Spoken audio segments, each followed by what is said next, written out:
اور لڑکی کی خوبصورتی اس پر ظاہر کرتا رہا، یہاں تک کہ عابد نے لڑکی کے زانوں پر ہاتھ مارا اور اس کے رخسار کا بوسہ لے لیا۔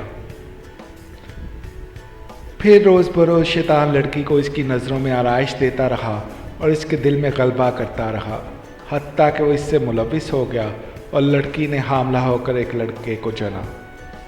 دیکھا آپ نے شیطان کیسے ورگلاتا ہے انسان کو۔ ہاں، یہ بات ٹھیک ہے کہ ہم بے بس ہیں، اسی لیے اللہ تعالیٰ سے ہمیں شیطان کی پناہ مانگتے رہنا چاہیے۔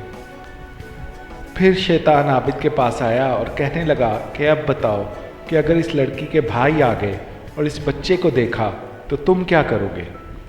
میں ڈرتا ہوں کہ تم ذلیل ہو جاؤ یا وہ تمہیں رسوا کریں۔ تم اس بچے کو لو اور زمین میں گاڑ دو۔ کہاں کی بات قتل تک پہنچ گئی۔ یہ لڑکی ضرور اس معاملے کو اپنے بھائیوں سے چھپائے گی، اس خوف سے کہیں وہ نہ جان لیں کہ تم نے اس کے ساتھ کیا حرکت کی ہے۔ عابد نے ایسا ہی کیا اور لڑکے کو زمین میں گاڑ دیا۔ اب وہ زناکاری سے قتل میں بھی ملوث ہو گیا۔ کیسے ایک انسان، شریف انسان کو اس نے شیطان نے اپنے جیسا شیطان بنا لیا۔ پھر شیطان نے اس سے کہا کہ کیا تم یقین کرتے ہو یہ لڑکی تمہاری ناشائستہ حرکت کو اپنے بھائیوں سے پوشیدہ رکھے گی؟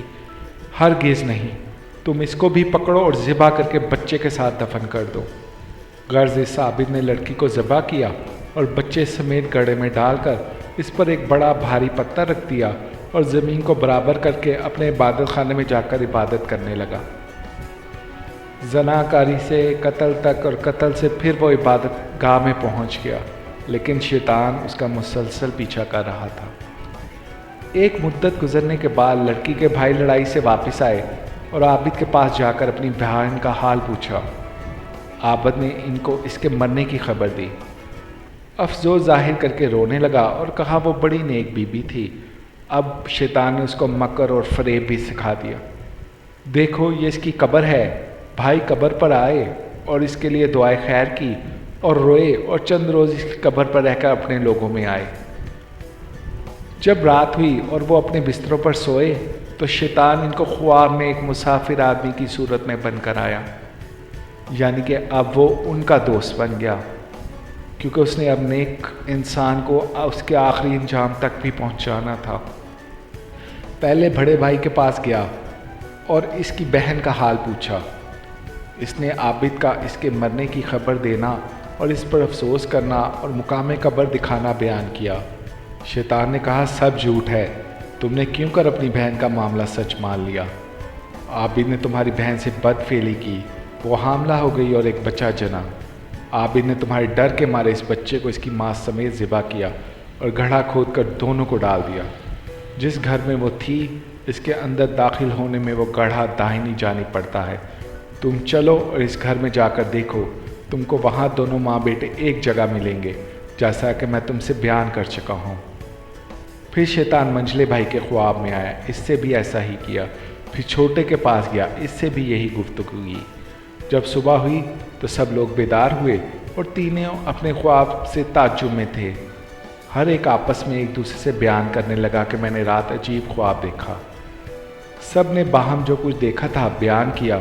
بڑے بھائی نے کہا یہ خواب فقط ایک خیال ہے اور کچھ نہیں، یہ ذکر چھوڑو اور اپنا کام کرو۔ چھوٹا کہنے لگا کہ میں تو جب تک اس مقام کو دیکھ نہ لوں گا باز نہ آؤں گا۔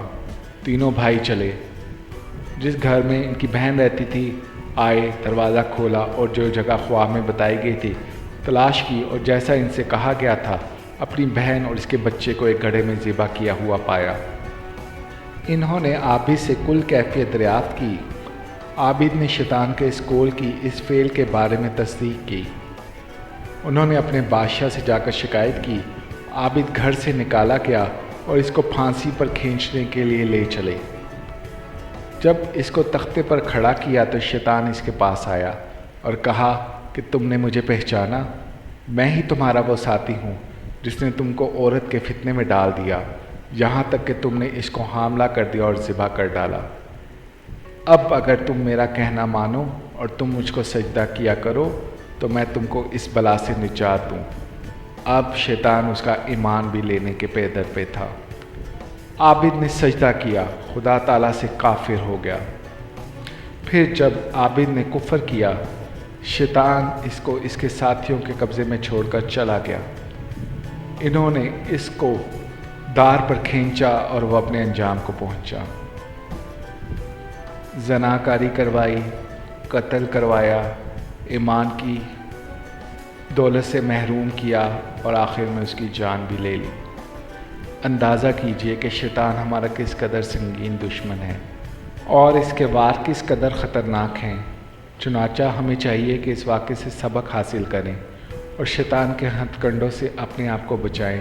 اللہ تعالیٰ ہماری حفاظت فرمائے اور اللہ تعالیٰ سے دعا مانگتے رہا کریں تاکہ شیطان سے محفوظ رہ سکے۔ آمین یا رب العالمین۔